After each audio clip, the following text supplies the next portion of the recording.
We're on, ladies and gentlemen. Me and the man himself in the flesh, Yes. Manaz Ill, aka Ryan. Ryan. It's so weird hearing my given name. Whenever I hear people call you Ryan, it's a bit of an ick. But the name or just hearing people use it? Just hearing people use it, it's just so weird to me. Okay. How do you pronounce your last name? Kavanagh. Kavanagh. Ryan Kavanagh. Yeah, I think I heard Monops or Sam call you at once.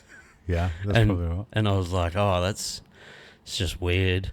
It's like someone said Complete's first name once. Yeah. And I was like, it's so weird just to hear him like with another name. Yeah.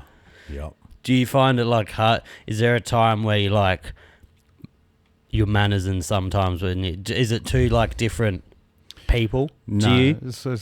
I guess that like definitely like manners is definitely like an embodiment of my sort of musical exploits and creative endeavors in that regard, and then my name is just who I am as a person and the values that intrinsically are connected to that. But I've always gone by my family nickname, which is Cav as well, as is the rest of my family. So, some people call me Manaz, some people call me Ryan, some people call me Cav. It's I'm sure very confusing for the uninitiated listener. And if you I'd say like the last 7 months, you've been like being like a pretty good boy, some might say. Yeah, why? Why is that your phone? That's not mine, bro. Are you sure? That's your phone? It is. How's this? That's embarrassing. Do you remember, I think it was a couple episodes ago, you were nailing me for my phone being on silent. So in my head, there was no possibility that was my phone either. It was like 100% yours, so it was really confronting to have had that happen to me just now. But last few months I've been focusing on a new business endeavor that I've been undertaking. That's been where my primary focus has been. And it's definitely something I'd love to talk to you about today. And you've also been hitting the gym. Pumping gym. Not really drinking, partying, you look a lot better. Thank you, I appreciate it. It does make me wonder what I looked like before. But no, it looks like you've definitely like lost the excess. I appreciate that. Yeah. The excess off your face. Your face looks like thinner. Yeah. Skin looks better. Yeah. Just healthier. And you fucked it all up this weekend. I won't go into detail about that, but man, it was a pretty. It was a fun day, eh? It was a pretty controlled exercise in exuberance. I thought, man, like it was definitely the most over the top, session I've had in some time. But it was like very controlled. Yeah, man. But I've always been like, I've never been someone who goes like and walls out for days on end. You know what I mean? So it was good. Come and have a few drinks with you, celebrate your birthday, meet your people, and I enjoyed myself, man. Cool people, eh? Yeah, that's what I said to you on the phone. I was like, you got cool friends, man. Yeah, hell different. Like, I've always had like multiple friend groups. Same. I've always and very very like vastly differing like types of people. Yes, I've always had very different but kind of same, but just different walks. Like I got my mates that are like geeks that I play. I'll jump on and play like 6 hours of PlayStation with. Then I got the friends I'll go on a bender with, and then I got friends who are fight fans, and then you know what I mean. Yeah, you got to experience the full range of human characteristics, you know. And we'll go more into what you're doing. So you started a course like what, a month ago? Yeah. So I guess there's two things. And I still don't quite. I don't not understand, but like I don't. It'll be good for you to like break it down. Actually, what it is. Yeah. So I'm starting my business, and in starting the business, to do it properly, I'm participating in what a lot of people would know to have been the NDIS program, which is basically a program that assists entrepreneurs and people starting businesses in navigating the, all of the aspects of doing so correctly and successfully. So, what I'm eventually aiming to get is a Cert 4 in entrepreneurship and new business.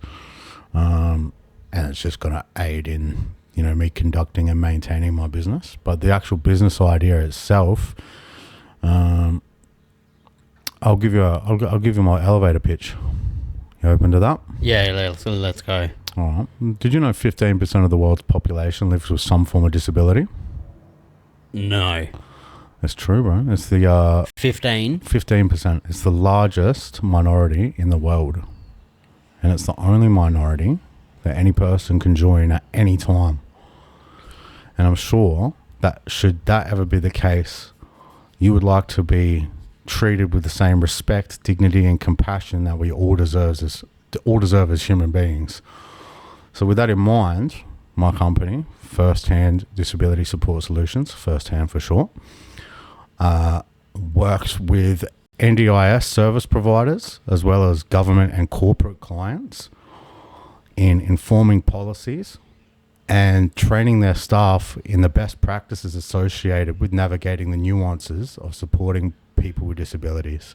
Yeah, right. So to my like hearing that, it would be you going to say some company and teaching them how to work alongside appropriately and how like things like that. How to treat people with disability, navigating, you know, the best practices and the language or the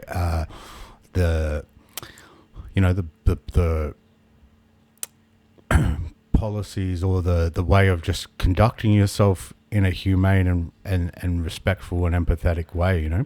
And additionally, I also work with NDIS participants. Well, I will be working with NDIS participants in a mentoring capacity, empowering them to overcome the challenges and achieve the goals associated with improving their quality of life and level of independence. And I'll be using the first-hand experience, which is where I got the company name from, 35 years of lived experience as a person with a disability, to empower them with the same ingenuity, resilience, and empathy that can only be offered by someone with their shared lived experience. So I'm really, I guess I reached a point, you know, in my life where I didn't feel fulfilled in, like, I felt like I could be contributing more. We were talking about this, like, you were in, like, I wouldn't say a slump, but it was like, what, like 6 months ago, you were like pretty down.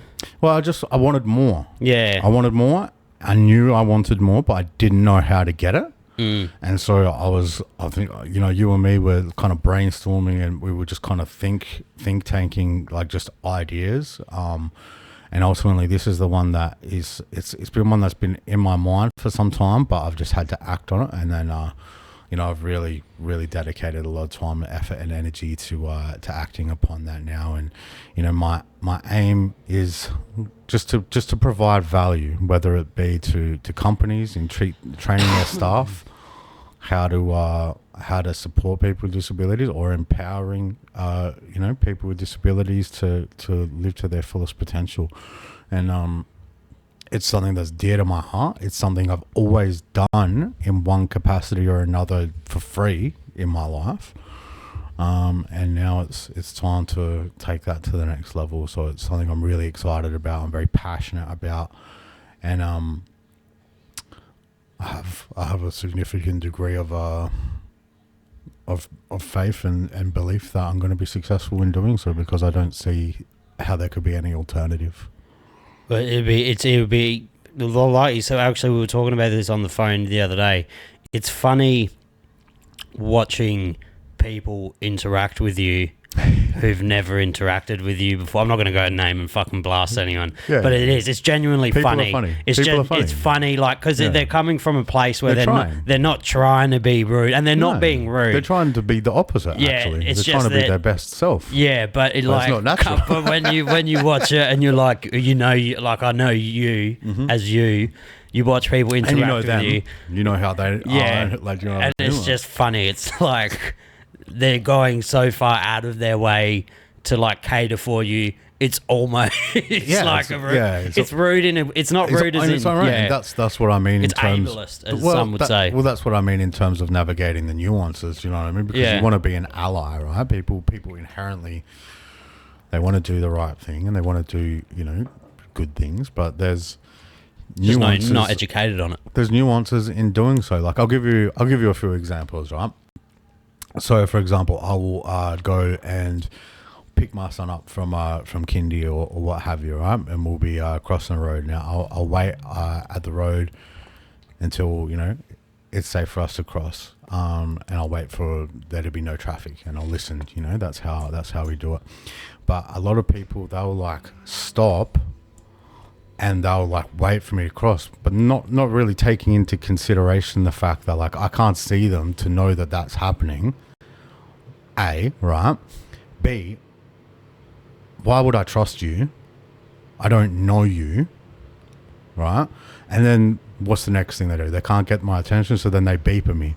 It's like, bro, that's what you do to like a cow that's in the way. It's a dick of move. The road. Like it's inconsiderate, and it's also like infantilizing for you to think that I can't practice discernment on how to. So I'm 35 years old. Do you know what I mean? Like. And the next like thing they'll do in their effort to try and be, supportive and considerate is they'll try and like communicate with my son. Like they'll try and look to him and like encourage him to let me. But again, it's infantilizing because he's 5 years old. He doesn't keep us safe. He doesn't make the decisions to determine our safe outcomes. That's my responsibility as a person. Do you know what I mean? And for you to like defer to a 5-year-old boy as opposed to his father is like, it's disrespectful. Yeah. And I know that it's not, a lot of times you gotta take intent. Like I'm not someone who's out there like picketing over like people who aren't educated in the best practices and trying to vilify them for that, because I think everybody would do better if they knew better. But, it is a factor that needs to be considered, and it needs to be addressed. And I have the patience and the capacity to hopefully do that in a manner that reaches these people, because we are in a time now where like social awareness is increasing around some of these things, and I hope to directly contribute positively to that. So when what's the game plan? Do you finish the course, and then how do you what's the first step to getting this business plan of yours to actually come to fruition and not be an idea? So client outreach would be the first thing, leveraging my social networks and my contacts in the disability space to build a client base, basically. So initially I think I would be starting out with the mentoring primarily, and really building that client base, and progressively working towards adopting more of the consultancy clients. That's the aim. I've sat down, I've done all my financial projections and stuff like that, and it feels really achievable. And man, it's just so it's so dope to be learning about all of this stuff that's directly applicable to something that's gonna potentially alter the trajectory of my life. Do you know what I mean? So I'm taking in all of this information, and it's not like school where it's like, where am I going to use trigonometry though? It's like, no, I'm learning about all of these business practices that are directly applicable in me, hopefully up in my tax bracket now. Do you know what I mean? So it's an exciting time, and I've got so much to offer, and I just look forward to being able to do so, man, because there's a dire need for it. I think about like, even like on the level of, we talk about social awareness and stuff like that. It's like just the level of like influence that's possible. It's like 90%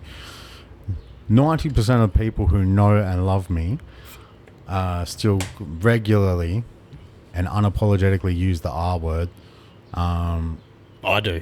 Yeah, and it's like like it comes back to discerning the intention. Like I know that there's no malice in your heart when it's being done. It's not something that's meant to wound me or to hurt me, but there's a lack of awareness on your part as to like the level of trauma and pain that's associated with that word, and how it was used to exclude me as a child and shame me, and like, there's all of these variations of words. People are, I think I have a belief that I came to the other day, that it's because it's more prevalent than it's ever been. People using it, and I think it's connected to the fact that homophobic slurs are no longer as socially acceptable. Yeah, so they've taken away other words that people are using more. People using the R word like they were using homophobic slurs in the early 2000s, late 90s. And they're kind of doing it with this renewed vigor because they're like, you took these ones away from me. You're not getting, you're not getting these ones. And again, it comes from a space of like people just expressing themselves. But there's enough language in the world, and people are smart enough to be able to know how to articulate themselves without, unintentionally causing pain and further marginalization of an already heavily marginalized community. And it's not like. It's a fight that is ongoing, but it's not one I'm having all day, every day, because I don't have the capacity, and you've got to exercise discernment as to whether the, people in your life have the capacity to receive it or take it on. All I can do is just live by example and hope that rubs off on people positively, and practice grace, and where I feel like I can be successful trying to reach these people, So does this mean, is music for you now taking like the back step? For sure. The back seat. This is definitely like my primary focus. I still am always going to have a need to create because that's who I am. At my core, I'm a creative. But I've just found a way, I guess, of like getting the same level of fulfillment from a reduced level of investment, and I'm happy with that. Like I every couple of weeks I get into the studio and I catch a vibe and I make something out of nothing, and that really brings me a lot of gratification. And I guess that sounds crazy. Is that like a bird on the roof or something? No, it's just fucking leaves falling on it. It's probably a bird actually. Like I'm getting that same level of fulfillment, but I'm also in talking to psychs at various points in my life, I'm aware of the fact that there's a couple of like, I don't recall the actual the name for what it's called, but it's like there's a few circles or boxes you need to kind of tick to have fulfillment within your life. So you've got to have physical activity, you've got to have employment, you've got to have socializing, you've got to have some degree of spirituality in whatever capacity that may be, you've got to have romance, XYZ. You've got to have these kind of main boxes ticked to ensure that you're living a fulfilled and happy life, and I feel like I'm finding that balance more and more each day, but I feel like I'm in the best space I have been in my whole life in terms of that, like. And it's good because I get to maintain my connection to the culture and the music, because I couldn't see my life without it. But I'm also doing things that are fulfilling me in other ways, and it's, I guess, freeing up a lot of my energy as it pertains to the music, because everything isn't the be all and end all. It's just like I can put music out, and I'm not so precious with it, if that makes sense. Yeah, and it's even like how we started the podcast before. It's like you spent like 15 years grinding as Manaz Ill and reached like heights with that. Now it's time for Ryan to do the same thing. Yeah, and in a different way, and I can leverage a lot of the experience that I've had in operating as a brand and an artist, and that regard to my business practices as well. I've tried to keep them pretty separate, like in terms of I don't outwardly promote the fact that I do the music and stuff, like in my course and stuff like that, because it just leads to unnecessary sort of scrutiny and questions and stuff like that. But it's like that I do have that duality, You probably relate to like a whole sector of people that not a lot of people in kind of that sphere could relate to and get through to a lot of people through it as well. Bro, that's been my life. That's my life has been like navigating between like people who are, I guess, quote unquote academics, and like our street brethren, you know what I mean? That's always been my space in the world, is like between those two demographics, because I resonate with them both so heavily. Do you know what I mean? Like, yeah, it's gonna be interesting. I definitely noticed that you're like happier now, or more driven. Like you have like a clear purpose now, because there was like 3-4 months where you're like, fuck, I don't know really what to like, I don't know what avenue to go down. I just had energy to give and nowhere to put it. It was like a fucking, like if I just locked my dog up in my house all day, you know what I mean? It's gonna rip shit up. Yeah, and I think that's probably indicative of a lot of like social dynamics, man. Like a lot of people, they're either not fulfilled in their life or they have unfulfilled potential, and that's fucking 90% of the population, dude. Like there's still people that are 50 that don't know what the fuck they wanted to do in life. Like imagine, and it turns in on itself and it manifests in things like drug addiction, or do you know what I mean, toxic relationships or unhealthy relationships with food or alcohol. Do you know what I mean? It turns in on itself if you don't find a way of harnessing your energy and your potential and applying it in a manner that's productive. There's no shortage of destructive means for you to be employed, you know? Yeah, it's interesting seeing like people. I know so many people that are my age or our age and just hate their lives. Like, do you know what I mean? Like they wake up every day, they go and shovel fucking concrete into a barrel, then they go home to a partner that they stuck with out of necessity because they had children. People prefer unhappiness to uncertainty. Do you know what I mean? And it's just unacceptable. It's an unacceptable outcome for me. You know, that was something I was always cognizant of, and I think as well, like, I just always felt like I had value to bring, and I just needed to find the optimal way of bringing it. And it's like the rap was like a good, and it is a good exercise in delivering value, but it's almost too limiting. You know, I think about the impact that I can have, and the lives I can touch through this business, and there's potential to affect systemic change, cultural change. You know, whereas I'm kind of, with the music, I'm limited to making it rhyme, and I'm limited to the BPM of the beat, or I'm limited to the audience that I'm able to reach with my established fan base. I'm limited. There's so many limitations, whereas all I see is possibilities in this venture. Yeah. And it would also be nice to get paid. Yeah. Because, like, exactly like podcasts, anything on the internet, it's such a labor of love until it isn't. Mm-hmm. Like, it's especially with music, it would be just a fucking pit of like money and money and money until it isn't. I thought about it before. I was like, I've always consistently throughout my life chosen the hard road, in terms of like, it would have just been so easy to just like get a job and just be an employee in somebody else's dream. Do you know what I mean? But like, for whatever reason, the music resonated with me, and I chose the hard path of, you know, trying to be successful as an artist in a time where it's harder to be successful as an artist than it has ever been historically, probably. And on top of that, I'm now I want to start a business, you know what I mean? And the business I'm starting is like, to my understanding, I don't even know if it's realistically something that exists to a large scale in the world. So I'm kind of defining this new space, and I'm trying to grasp around business practice and all these. Do you know what I mean? I'm doing everything all at once, but it's feeling good at the moment. It's not too much. We never learned about any of that shit in school. When I was in school, it was like stop bullying. We got like the bullying rants.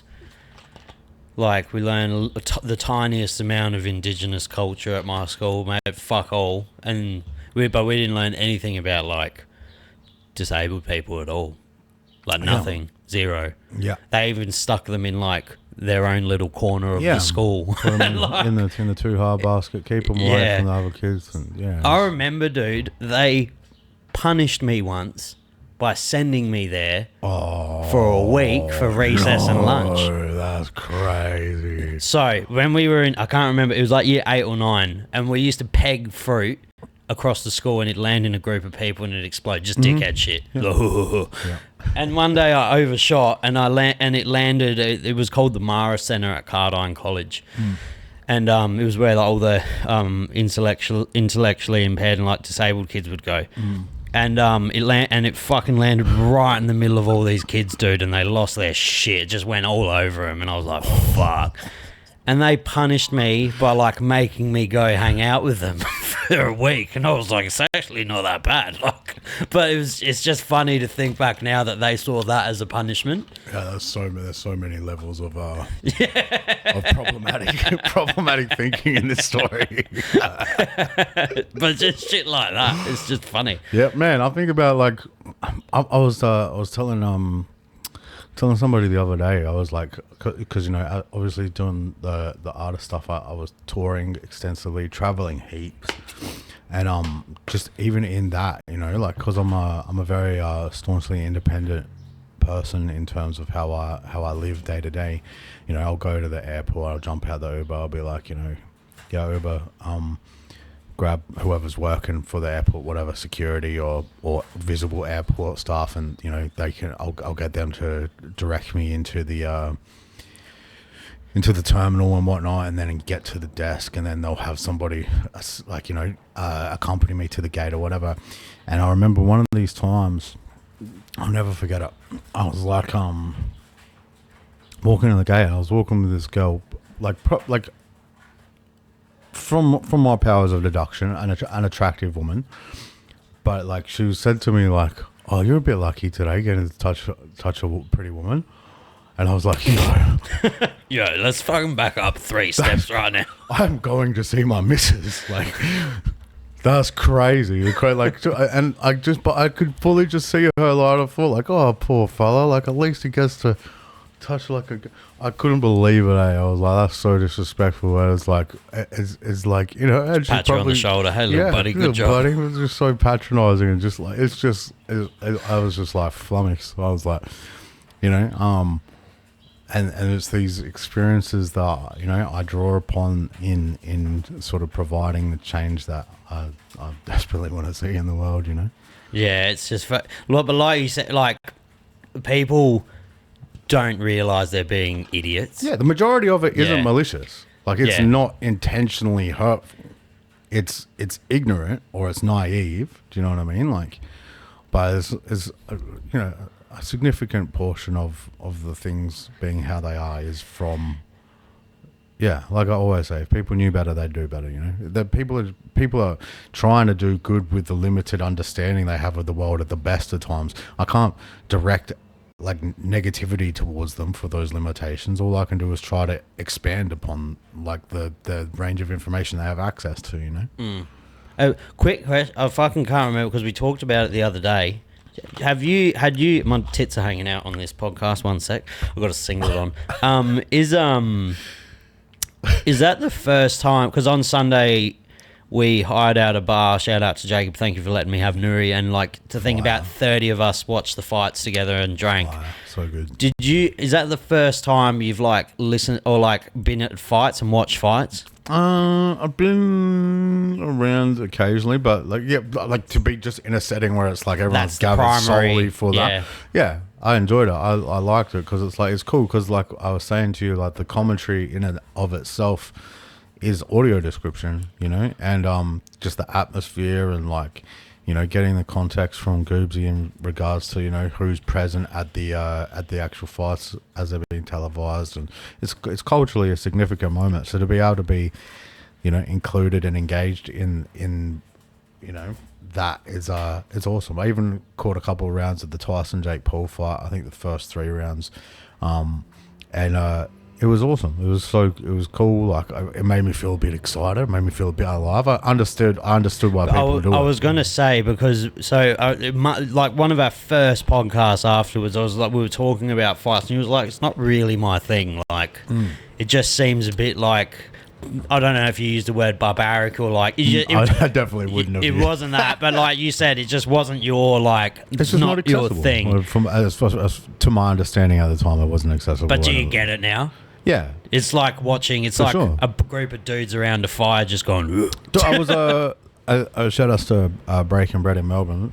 They flew me out to judge some freestyle battles a few months ago, and it also clicked for me in that moment there because I was judging these freestyle battles, and it was like watching the footy for me because it's like one guy says some good stuff and sways the crowd, and then the other guy goes and he wins them back a bit, and he says, and it's like each good punchline is kind of like a goal. So I could directly correlate the human experience of like watching these people battle it out and try and get it over it on each other and prevail. You know, it's awesome, and it's so intrinsically connected to, you know, the human experience and our spirit and the ongoing quest to dominate, you know, or assert ourselves as people who impact the outcomes of reality. Like, it's dope.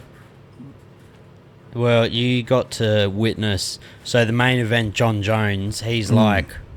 Of all the baddest people on earth, he is the baddest. Like, the greatest combat sports athlete of all time, ever.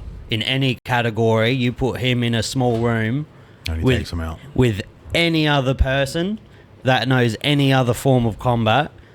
He's walking out of... In his prime, he is walking out of that room alive and you're not. Like, that's just it. Wow. The most dangerous man that's ever lived. Just doesn't know how to lose. He's let people, like, break his arms and beat the shit out of him in the next round. Just refuses to lose. Wow. Just the extreme winner. Wow. Yeah. But you got to witness maybe his last fight. Wow. Yeah. That's impressive, man. Terrible human being. Oh, really? Oh, like very loose. He used to do like coke like the night before his fight as a coping mechanism. He used to go on benders. Wow. To like, if I lose, I can blame this, but he's just never lost. Wow.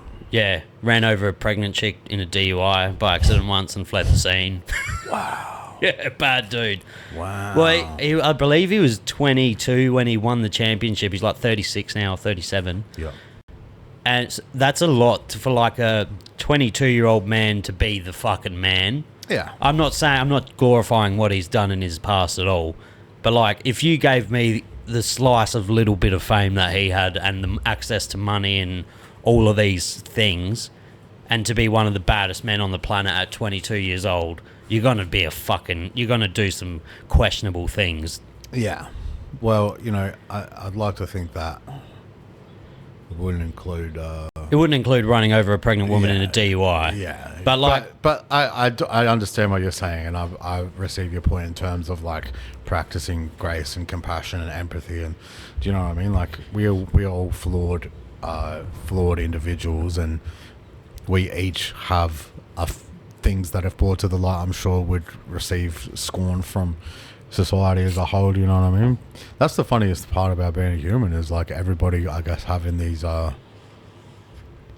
morals and these values, and you know, they staunchly uphold them on social media and then contradict them in private.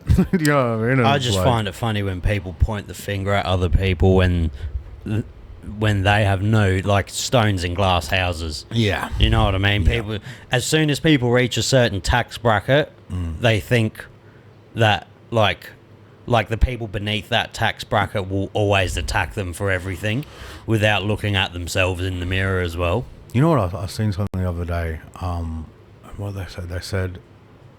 They said the people who earn $700 an hour have convinced the people who earn $25 an hour that the people who earn $7 an hour are the problem.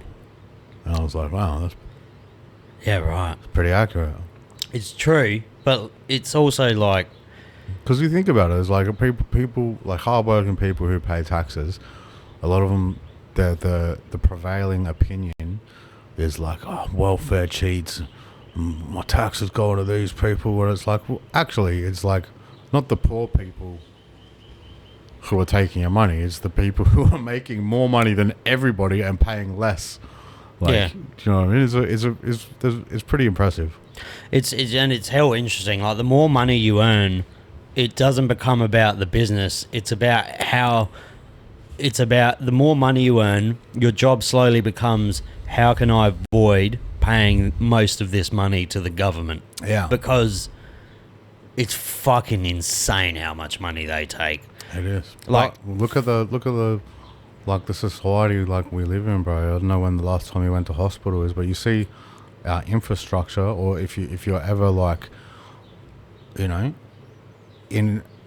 have the misfortune of having to deal with, like, you know, hospitalization or you know, being on some kind of support payment or whatever, like, man, like we have it pretty good. Like I remember going to and it's because of the taxes and how they are. Do you know what I mean? Could they be better spent? Of course. Could there be X, Y, Z improvements? Yes, but like as a whole, like we benefit of, and we are very privileged, man. Like I remember going to America and seeing how they lived and just the hustle mentality, and I was so taken aback by how hard they hustle over there. And I was gonna say, if you go to America and break your fucking, you're dead. If you have a heart attack, nobody cares. There's $100,000 bill waiting for you at the end of that heart attack. You will die, and no one cares. Whereas in Australia, bro, your quality of life as like a flop, you could be a flop with no ambition, and you can have a good quality of life. Yeah, you can buy a bag of weed every week and fucking a 6-pack of beer and like. But you know what I mean? Like I know people who've been rorting Centrelink since 17 years old. That's crazy. I don't understand. I've never even been to fucking Centrelink. How do you even? I just don't understand like how you just are comfortable with that lack of ambition. Like you don't want more for yourself. Like I don't.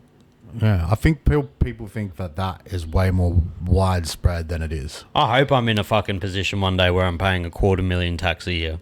Yeah, same, bro. Yeah. I look forward to contributing because I have benefited from it at points in my life. Do you know what I mean? So I look forward to contributing. So like, what businesses are you planning on like going to with this? Well, like, say the business starts, it goes well, everything comes to fruition, and now you can go to businesses and start talking to them about your plans. So look, initially I will be approaching NDIS service providers because I see that as a core need. I think there's been an influx in service providers. Huge. And to my understanding, there isn't super highly regulated. It's very easy to get a job. Yeah, it doesn't seem to be heaps well regulated. So I would just like to come in and elevate the standard of service, ultimately hoping to, result in higher customer satisfaction, less staff turnover, higher overall higher quality of service. But once I sort of get a bunch of those under my belt, the sky's the limit, man, because every forward-facing company and government entity has staff that need to be trained in how to navigate, like, supporting people with disabilities. It's schools, it's airlines, it's corporate cultures, it's councils, governments. Like there's literally, I could go on for days, about the possibilities of where this goes, I think schools would probably be one of the most important places. Teachers, because where do you think all this starts? Because you think teachers, the ones that are there, it's a job you kind of never leave, even though you're outdated and you don't update your fucking skills. So you got like these people with 65-year-old mentalities that learnt whatever they learnt 40 years ago at university, and it's a different world we live in now. Well, even if you, like, let's discount that. Even let's say they're the most up-to-date on their skills. They're constantly updating in terms of, like, society's climate of acceptable use of language and whatnot. Like these are people who they're teaching our youth. They're giving the youth the outlook for which they'll see the rest of their life. These are really important people, and they need to be supported in the best possible manner in making sure that these perspectives that they're giving to our youth are productive, positive, healthy. Man, I think a lot about how underpaid and undervalued our teachers, nurses. Like, it's always the people who, like, have dominion over the most, like, vulnerable. Do you know what I mean? It's like, we need to pay them the most. Teachers should get paid the most. Nurses should get paid the most. You know what I mean? Like, our aged care facility workers should be paid the most. Like, if you want your loved ones to be treated well in their moments of vulnerability, like, we should prioritize that. But it's not something we do. We seem to feel like it's an unskilled, cheap labor force. It's like, this couldn't be farther from the truth. Well, I'm excited to see what you cook up. I'm looking forward to it too, man. Did you end up watching Stranger Things last night? I did not. No, I It's I spent too long looking, and then got too late, and I was like, oh, I need to actually just go to bed. I can't believe you've never seen it. Fantastic show. Yeah, well, I watched the first season, a couple episodes a few years ago, but I'm looking forward to delving into it. There was something else I was going to ask you about actually. Is Making a Murderer, from my memory, it was like one of the first big Netflix shows. Like I remember it being like, you know what I mean? Like it was like how every now and again a show would, like Squid Games, it would just come out and it would just take the world by storm. Do you know what I mean? Making a Murderer. Making a Murderer was like that, but in like 2015, 2016. Like, and I haven't watched it though. I was going to see if you'd seen it and if you could recommend it. Let me wait up just one sec. Let me have a look online because I'm terrible with names. Making a Murderer. Did that take the world by storm? Did it? As Manaz says.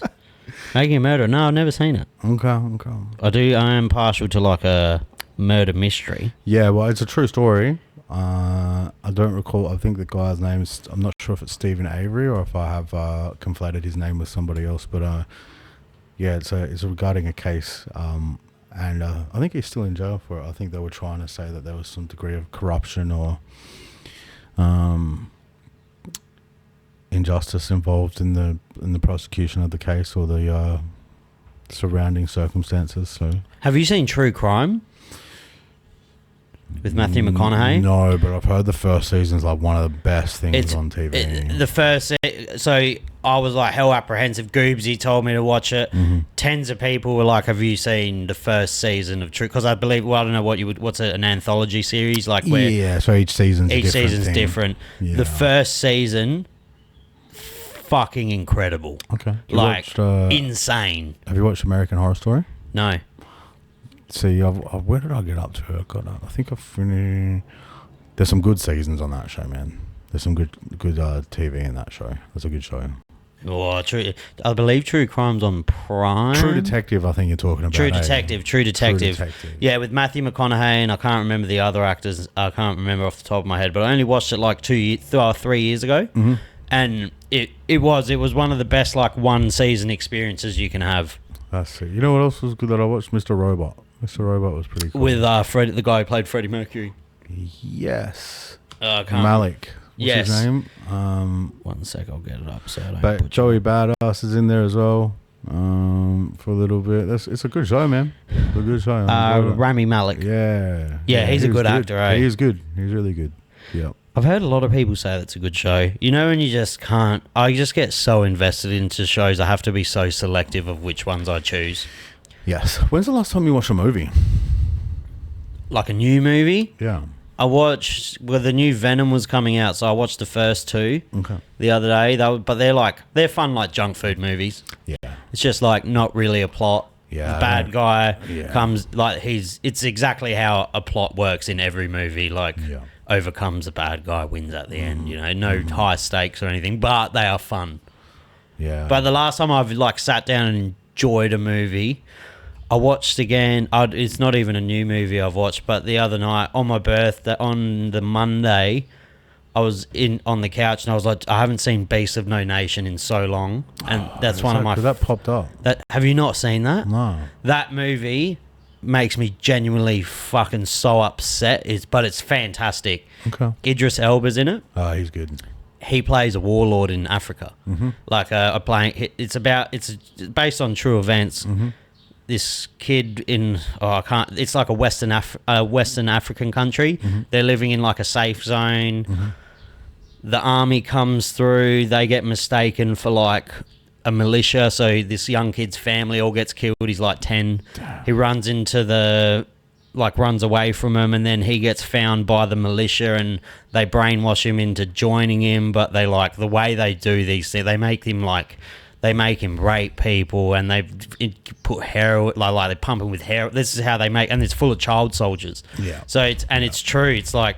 It's a true story about these child militia soldiers that these older dudes groom into doing this bad shit.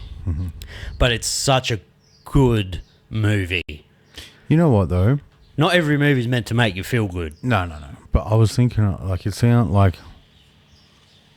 I don't know how much groom... If like, the army, like, mistakes my family for, like, militia, and kills them all, I don't know how much grooming I'd need to be like, yeah. That's the thing. They catch these kids at their... I'm going to go fight you guys now. And because I'm quite traumatized, might do a bit of heroin. Yeah, like it was like they find these kids at their weakest points and then they make them do fucking horrendous things though. Like...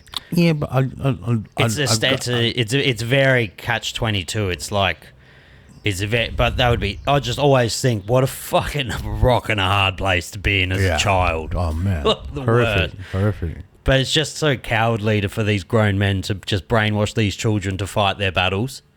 It's just crazy. It's such a good movie. Idris Elba's one of the best actors. He's like a top 10 actor for me. That's a bold... Idris Elba... in that movie, I don't know. What is his 5 biggest roles? Dude, you're putting me on the spot right now. I just made that up. He was in that was hell out of turn. Yeah, top 10. I was hell saying that out of turn. Beast of No Nation, though, that's like a top 10 sad movie for me. Have you seen Dark Matter? No. It's on Apple. That's a really good show, man. A show? Yeah, it's a series. He's like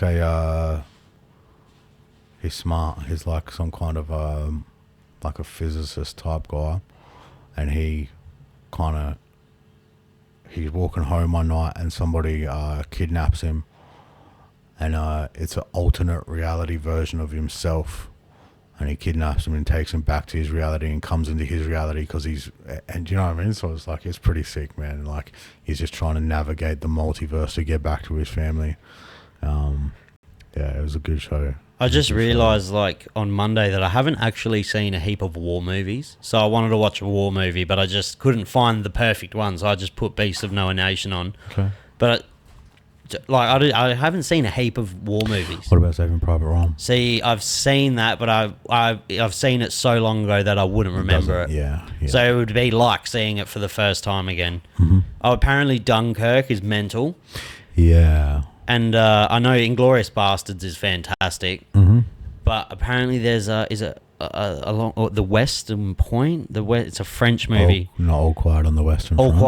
All Quiet on the Western Front. Apparently that's like one of the best war depictions of all time. Wow. And there's a new one that just come out on Netflix. I saw it in the movies. Really fucking good movie. 1876. Oh yeah, wasn't it shot as like one continuous shot? They filmed it so it looks. I think they did film a lot of it in one shot. They obviously didn't film the whole movie in one shot, but the camera never. The way it's depicted in the film, the camera never. It's one continuous shot. Wow. There's only one moment in it where the screen goes black when a bomb goes off, and that's it. Wow. Like, it's so impressive. Yeah, that was good. And because it's one continuous shot, you're like, these poor people cannot catch a fucking break. That's funny. That's good. I was just listening to I love anything war related or war history. I just like listening to. And there was a veteran on Joe Rogan's last 2 episodes. Mm-hmm. He did heaps of tours in Afghanistan and Iraq and shit. And just listening to his stories, it's like, that's fucking like wild. He was like getting chased by the whole Taliban in a place that was the size of LA. Doesn't know where he is. He's in a Toyota Camry, bombs going off behind him, like hundreds of military vehicles chasing him, shooting at him, and he's like, it was as if another day in the office. Just kept my cool, drove to where I needed to go. Reinforcements came in, killed them all. Wow, that's crazy. Yeah. Live such a different life. Yeah. I think I would do way better in a war scenario than I actually would. Yeah, hell no. Do you have like a false sense of... No, hell no. You don't? No. What's your false situation that you think you would do a lot better in than you actually would? Ooh. Being a rapper. You've done pretty good at it. Yeah, but well, compared to what my your aspirations, my ambitions were, like, yeah, I definitely thought I was good. Oh, the Aria thing dropped. Oh yeah, last night. Terrible. Didn't even know a single person. Oh really? Yeah, I think these people best rap and hip hop 3%, I believe. Oh yeah, they I don't know. I wasn't shit, but they won their category. Oh, that's nice. Fuck yeah. And yeah, the rest of them were just... You weren't aware of them? Nah, I reckon they just fit into the scene. They looked like... I would put on a couple of people's songs from certain categories, and I was like, I can see why you won, because you fit the criteria of like the public sphere. Well, I think this is the thing that I was always not really torn between, but I was always cognizant of as an artist. I was always like, there's almost two aspects to it. There's the scene aspect, which is like, you know, the people who you've encountered and had interactions with, and then there's like the industry sort of side of it, where it's like a lot more polished and like there's a lot more, I guess, boxes to tick in terms of how your music's received, who receives it, where it's then pushed to. And I think that that the failure to understand that causes issues for people, because there's a lot of, like, for example, I've got mates in the scene, like objectively successful artists, but they feel for whatever reason that, you know, they haven't received the industry support, right? They've got good fan bases, they can probably make a good living off where they're at, but they have this chip on their shoulder in regards to the lack, or their perceived lack of support from the industry. And it's like, brother, like, you don't need it anymore. Well, no, let's exercise a little bit of self-awareness, bro. Like, let's look at all the artists who we could exemplify as having benefited from an industry push or whatever, or industry recognition or whatever that may be. Like, you've never done anything to make your music like anything like that. So why would you expect to be received by these people? Like, you've never done it, and then they kind of start to subscribe to this victim mentality of feeling like they've been blackballed, or, do you know what I mean? And it's like, brother, you just never played the game. I didn't look at who was nominated. I only seen the winners on Instagram briefly today. Okay. And I would be so fucking surprised if Nothing to Show or like Complete wasn't even fucking mentioned in any of it. Because that album is like the best album I've heard in years. Yeah. Top to bottom. Yep. Fucking It's a monumental piece of work. Fantastic. Like the best. And I'm not talking Australian hip hop. I'm not talking a certain genre. That's like the best album I've heard in years. I wholeheartedly agree, but when it comes to the consideration for the arias, I don't know how much. They're not going to play Dog the Boys on the radio. Yeah, I don't know like how much of that feeds into what the actual criteria of winning is. Yeah. Do you know what I mean? Maybe they're looking for cultural impact. Maybe they're looking at artistic merit. Maybe they're looking at some other unquantifiable sort of attributes that we're overlooking. And it's like, just because something's my flavour doesn't mean it's everyone's as well. Yeah, and just because, like, I don't know, bro. I think that, like, ultimately Complete is going to go on to have a long and successful career. Whoa. What was that? They're shooting, bro. That sounded like it, eh? That was something blew up, hey? Fucking hell, just shit my pants. That was scary. Are you going to just not address it? Are you just going to keep going on with the pod and hope it doesn't happen again? Or are you going to go out and get your gun? Yeah, just... I was just going to duck off all... Independent as to whether they're acknowledged by the organisations like the ARIAs, you know? Like, would it be sick for him to get that? Hell yeah. Is there possibility of him getting it? I definitely think so, man. I'd be highly surprised if Complete finishes his run without an ARIA nomination or an ARIA award. And I'm going to be there when it happens, man. Yeah, I'm going to fucking tag along. I'm so happy I didn't really know who he was when I've like, know he's a rapper, but like I never went into his music and listened to his music. Yeah. I'm so happy I didn't before I met him in the hotel room with you, because it would have made me so much more awkward. Yeah, right. Like, I imagine he gets people that, like, treat him differently, because he's a pretty imposing figure as well. He's big, and he's just got a big presence. Hell nice dude, though. But, oh, mate, do you remember how I told you I was doing gardening today?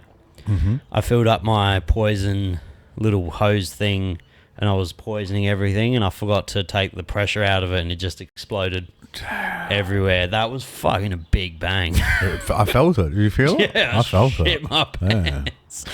But yeah, It's I'd be surprised if he also same as you. I'd be so surprised if he didn't finish his run. I think he doesn't need it. Like I don't think you need these things, but I think it's just like an accolade for your. It's just an accolade that represents your. Bro, there's certain things that are indicators of your success to people outside of your your culture or your craft, you know what I mean? Like I noticed that like people treated me differently like when I started traveling a lot for music, or I won $10,000 in a battle, and that it's like it's something that easily quantifies your success to the uninitiated viewer, do you know what I mean? Yeah. And I think that ultimately if Complete sits down with his team and he marks out the achievements that he would like to reach before he hangs it up, if that's on his list of things to achieve, he will work out how to do it in a manner that's true to him, and he will be successful in doing it 100%. Yeah, I reckon so. Hopefully he tours down here soon again, because now that was a sick show. Yeah, man. Just the whole you Goobsy, everything. It was just a really well put together show. Yeah, he's this is his life, bro. He's made everything about this, and it shows. It's showing in the results and in the quality of the output, man. Yeah, but now we won't go too hard in the paint today. We'll keep it at like a little hour-y. Let's do it. So before we dust off, just give us a run back of the name. Will you be having your name, what the name of the business, company, yeah. everything? It's First Hand Disability Support Solutions. First Hand Solutions for sure. I'm going to see if that's a trademark, so if I can get away with that without having to have such a wordy name, I'll definitely do that. But yeah, if you have a disability or you work with people who do, hit me up and I can tell you how firsthand. Firsthand. Mm-hmm. I like it, Manaz Ill. My man. Ryan Kavanagh even. Thank you for coming on, brother. Bless, brother.